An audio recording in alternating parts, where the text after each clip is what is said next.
అందరికీ నమస్కారం. నేను మీ సుజాత. వెల్లుల్లి మాగాయ నిలవ పచ్చడి ఏ విధంగా తయారు చేసుకోవాలో చూద్దాం. టేస్ట్ అయితే అదిరిపోతుంది. ఇది సంవత్సరం పాటు నిలవ ఉంటుంది.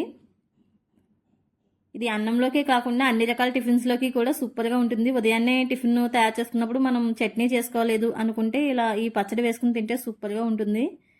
ముందుగా ఈ వెల్లుల్లి మాగాయ పచ్చడి తయారు చేయడానికి ఒక 50 చిన్న రసాలు తీసుకున్నాను. ఇవి ఇలా మొత్తం అంతా కూడా శుభ్రంగా కడిగేసి వీటిని ఒక క్లాత్ పెట్టి తుడిచేసుకుని పక్కన ఉంచుకోవాలి. ఇప్పుడు ఒక్కొక్కటిగా నేను చూపించిన విధంగా మొత్తం అన్నీ చెక్కేసుకోండి.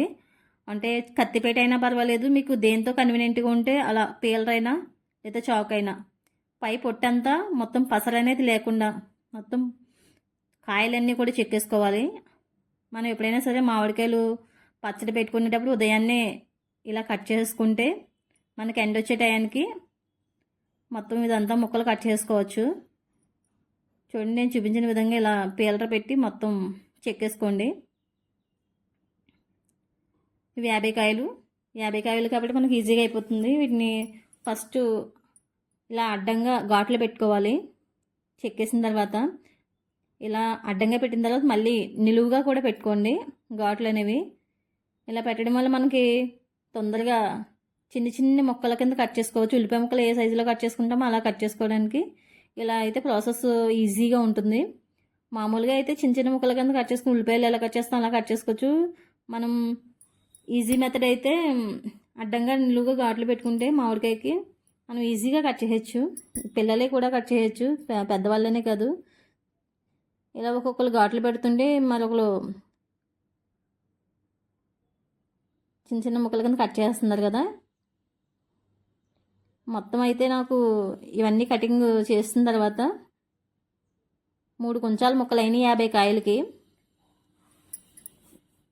ఈ కొంచెంతో ఒకసారి కొలుచుకోవాలంటే మనం పెట్టుకునేది ఎక్కువ పచ్చడి కాబట్టి మనకి తవ్వలో కొంచాలు లెక్కల్లో అయితేనే మనకి పచ్చడి అనేది ఎక్కువ కాలం నిల్వ ఉంటుంది.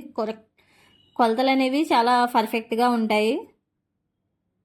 ఇంకా మీకు పచ్చడి అనేది మళ్ళీ సంవత్సరం వరకు అసలు పాడవదు. సంవత్సరం పైనే ఉంటుంది. ఫ్రిడ్జ్లో కనుక స్టోర్ చేసుకున్నామంటే మనకి ఇంకా 2 సంవత్సరాలైనా అలాగే ఉంటుంది. కలర్ కూడా చేంజ్ అవ్వదు.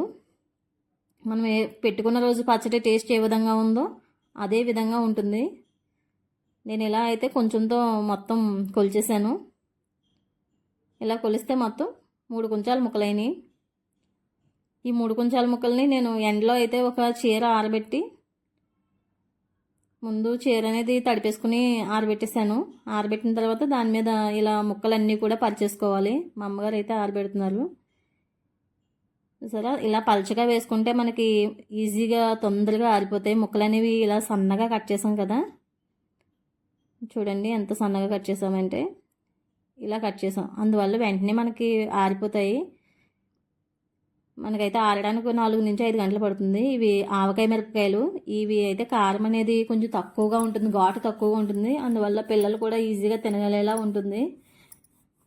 ఇలా ఈ ఎండుమిరపకాయలు ముచ్చుకులు తీసేసి ఎండలో ఆరబెట్టేసుకోవాలి.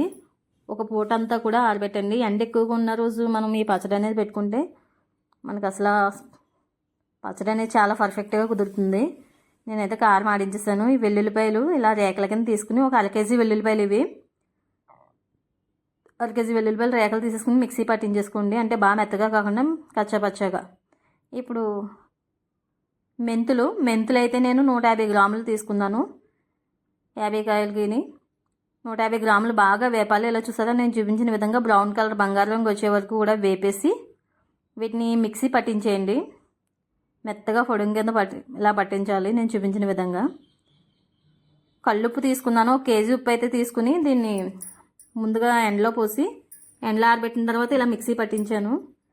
మిక్సీ పట్టించిన తర్వాత చూడండి ఎంత మెత్తగా పట్టించాను. కల్లుప్పు అయితే టేస్ట్ బాగుంటుంది, పచ్చడి అనేది అసలు పాడవదు. ఇప్పుడు దీన్ని ఒకసారి ఎండలో ఆరబెట్టుకోవాలి. అంటే ఉండలు కట్టకుండా ఉంటుంది ఎండలో ఆరబెట్టడం వల్ల.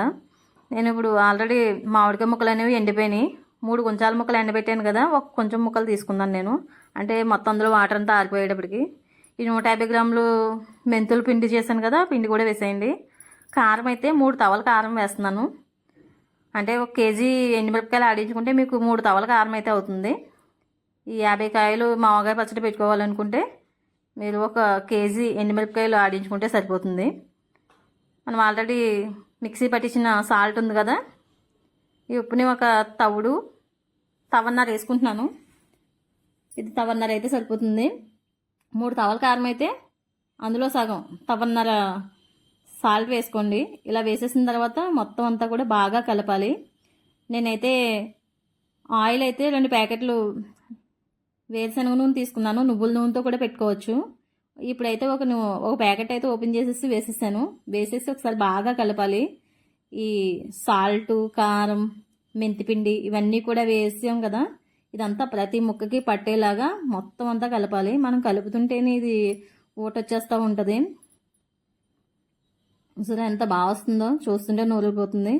ఈ వెల్లుల్లిపాయ కారం వేయడం అనేది హెల్త్కి చాలా మంచిది. వెల్లుల్లిపాయలు వేయడం వల్ల హెల్త్కి అయితే సూపర్. ఇంకా అసలు బ్యాడ్ కొలెస్ట్రాల్ అవి ఉండవు. హార్ట్కి అయితే చాలా మంచిది.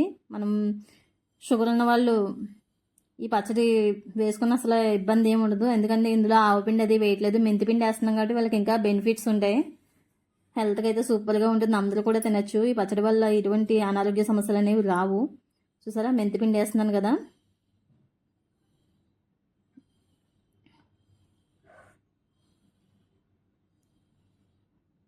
ఇలా మొత్తం అంతా కూడా కలిపేసుకోండి. ఇలా కలిపిన తర్వాత నేను చూపించిన విధంగా ఒక డబ్బాలో కానీ లేదా ఒక జాడి, లేకపోతే మీరు గాజు సీసా ఉంటుంది కదా, అందులో అయినా సరే ఇలా స్టోర్ చేసుకోండి. ఇలా 3 రోజుల తర్వాత 3వ రోజుని ఇంకొక కేజీ ఆయిల్ అయితే వేసేసి మొత్తం అంతా కూడా కలిపేయాలి. నేనైతే మా పెళ్ళైన కొత్తలో అయితే మేము ఇదంతా కూడా రోట్లో వేసి కుమ్మేవాళ్ళం. ముందు మామిడికాయ ముక్కలన్నీ కూడా రోట్లో వేసి కుమ్మి తర్వాత మళ్ళీ మెంతులు పౌడర్ రోట్లోనే చేసేదాన్ని. వెల్లుల్లిపాయలు కూడా రోట్లోనే పోటేసి ఇవన్నీ కూడా కారం అన్నీ కూడా వేసి రోట్లోనే ఇలా చేసేసుకుని ఆయిల్ తర్వాత ఇంటికి వచ్చి కలుపుకునేదాన్ని. రోట్లో కుమ్మేసిన తర్వాత ఇలా ఆయిల్ వేసి కలిపేదాన్ని. టేస్ట్ అయితే సూపర్గా ఉంటుంది. ఏ రోజు పెట్టుకుంటే ఆ రోజే తినేయచ్చు. సూపర్గా ఉంటుంది. Please subscribe.